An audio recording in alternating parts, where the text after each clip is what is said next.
കൊല്ലം പുത്തൂരിൽ ബാധ ഒഴിപ്പിക്കാനെത്തിയ 16-കാരിയെ പീഡിപ്പിക്കാൻ ശ്രമിച്ചത് പരാതിയിൽ ജോൾസനെതിരെ പോക്സോ കേസ്. വെണ്ടാർ സ്വദേശി VS മുരാരി എന്ന രാജേന്ദ്ര ബാബുവിനെ പുത്തൂർ പോലീസ് പിടികൂടി. അമ്മയ്ക്കൊപ്പമാണ് പെൺകുട്ടി ജോൾസനടുത്തെത്തിയത്.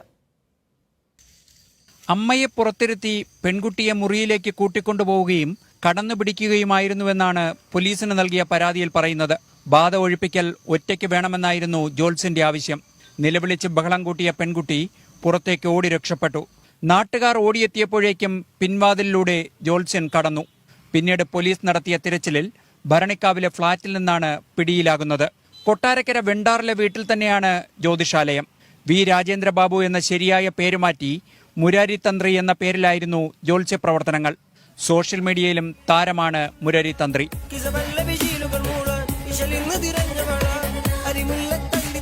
മനോരമ ന്യൂസ്, കൊല്ലം. പ്രിയമുള്ളവരെ, നമസ്കാരം. മിന്നൽ നിച്ചുവാണ്.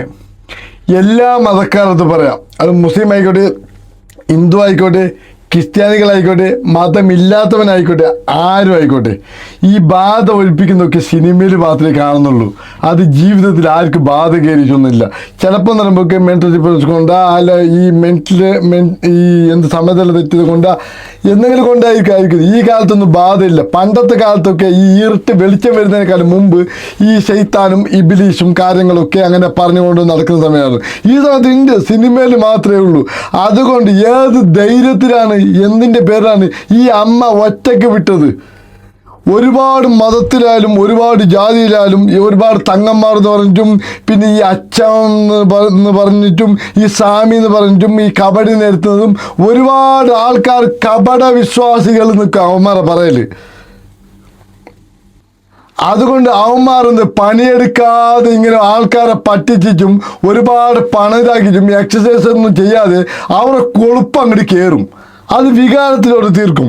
അതിനാണ് പാവപ്പെട്ട വീട്ടിലെ പാവപ്പെട്ട പെണ്ണുപിള്ളേർ ഇരയായി മാറുന്നത്. ഈ സ്വാമി തരുമ്പോഴത്തേക്ക് നമുക്കറിയാം ഒരുപാട് കാര്യം. അന്നൊക്കെ ഈ അർജുൻ്റെ ഒരു കേസ് വന്നില്ലേ, അർജുൻ എന്തോ ഒരു മണ്ണിൻ്റെ അടിയിൽ വിട്ട ആ സമയത്ത് ഇയാൾ ഉടായിപ്പ് എനിക്ക് വെച്ചാൽ ഇയാൾ പറഞ്ഞത് എന്താ അറിയോ, ഞാൻ കാണിച്ചു തരാം അവൻ ജീവനോടെ ഇരിപ്പുണ്ടെന്ന്. 2 ദിവസം കഴിഞ്ഞ ശേഷം ഒരാൾ മണ്ണിൻ്റെ അടിയിൽ പോയാൽ പിന്നെ അല്ല വെള്ളത്തിന് 2 ദിവസം കാലം ജീവനിരിക്കാൻ ഇയാൾ ഇത് മനുഷ്യനല്ലേ. അതുപോലെ തന്നെ ഉടായിപ്പ് ഒരുപാട് ആൾക്കാരുണ്ട്. എല്ലാ മതക്കാർക്ക് പറയാം, ഇങ്ങനത്തെ വിശ്വാസികളെടുത്തോ ഇങ്ങനത്തെ കപട വിശ്വാസികളെടുത്തോ ഒന്നും പോയേക്കല്ലേ. ഇതും പറയുമ്പോഴത്തേക്ക് ചന്ദ്രനിലടക്കം ഈ ആൾക്കാർ താമസം തുടങ്ങിയ സമയമാണ് ഈ 2026 എന്ന് പറയുമ്പോഴത്തേക്ക്. ഈ ലോകം ഡെവലപ്പ് ചെയ്തു, എന്നിട്ടും ഇങ്ങനത്തെ ഒരു മൂരാറ്റി വിശ്വാസികളടുത്തൊക്കെ എന്തിനാ പോകുന്നത്?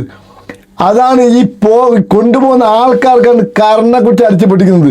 ഞാൻ ഒരു മതത്തിനെ പറ്റിയോ ഒരു ജാതിനെ പറ്റിയോ അവമാനിച്ച് പറയുന്നതൊന്നല്ല, നല്ലതിനാണ് പറയുന്നത്. എല്ലാ ജാതിയും നമ്മൾ ഒരുപോലെ കാണുന്നതാണ്. എല്ലാ അമ്മ പെങ്ങന്മാരും നമ്മുടെ അമ്മ പെങ്ങന്മാരായി കാണുന്നുള്ളൂ. India my country, all reverse and my brothers and sisters. അതുകൊണ്ട് ഈ ചെറിയ പെണ്ണുപിള്ളേരെ കൊണ്ടേച്ച് ഇങ്ങനത്തെ പറ്റി ഇരയാക്കരുത്. അയാൾക്ക് ഫോസ്കോ കോസ്റ്റ് കൊടുത്താലോ മറിച്ച കൊടുത്താലോ നിയമത്തിന് മുമ്പിൽ ശിക്ഷിച്ചാലോ പെണ്ണിൻ്റെ മാനം പോയെങ്കിൽ അത് പോയതാ. അതാണ് ആദ്യം അച്ഛനും അമ്മയും വീട്ടുകാർക്ക് ആലോചിക്കേണ്ടത്. ഏത് തരത്തിലൊരു പുരുഷൻ്റെ മുമ്പിൽ ഇങ്ങനത്തെ വിശ്വാസികളുടെ മുമ്പിൽ ഇറക്കി കൊടുക്കുന്നത്? ഇറക്കി കൊടുത്താൽ ഈ അമ്മയ്ക്കാണ് ആദ്യം അടിക്കേണ്ടത്. പിന്നെ നാട്ടുകാർക്കാണ്, അങ്ങനത്തെ കള്ളനെ വിശ്വസിക്കുന്ന നാട്ടുകാർക്കാണ് ആദ്യം അടിക്കേണ്ടത്. എന്നിട്ടാണ് ഈവന്മാർ ശിക്ഷിക്കാൻ നോക്കുന്നത്. ഒന്നാമത് നാട്ടിൽ ഇങ്ങനത്തെ ഓരോരു ഏത് മതത്തിലായിക്കോട്ടെ ഇങ്ങനത്തെ ആൾക്കാരുണ്ടെങ്കിലുണ്ടല്ലേ, ഈ സത്യമില്ലാതെ വെറുതെ പറഞ്ഞ ആൾക്കാരുണ്ടല്ലേ, ഈ സമയത്തൊന്നും അങ്ങനത്തെ ഒരു വലിയ ആൾക്കാരൊന്നും ഇല്ല. അതുകൊണ്ടുണ്ട് ഈ ആ നാട്ടുകാർക്കാണ് അടിക്കേണ്ടത് ഇങ്ങനത്തെ ആൾക്കാർ വെക്കുന്നത്.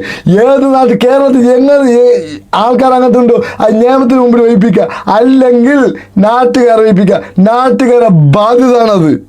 എന്നാൽ നിർത്തുന്നു. നന്ദി, നമസ്കാരം. ഇനി ഒരു പെണ്ണിനും ഇങ്ങനത്തെ ഒരു ഇത് വരാതിരിക്കട്ടെ എന്ന് പ്രാർത്ഥിക്കാം.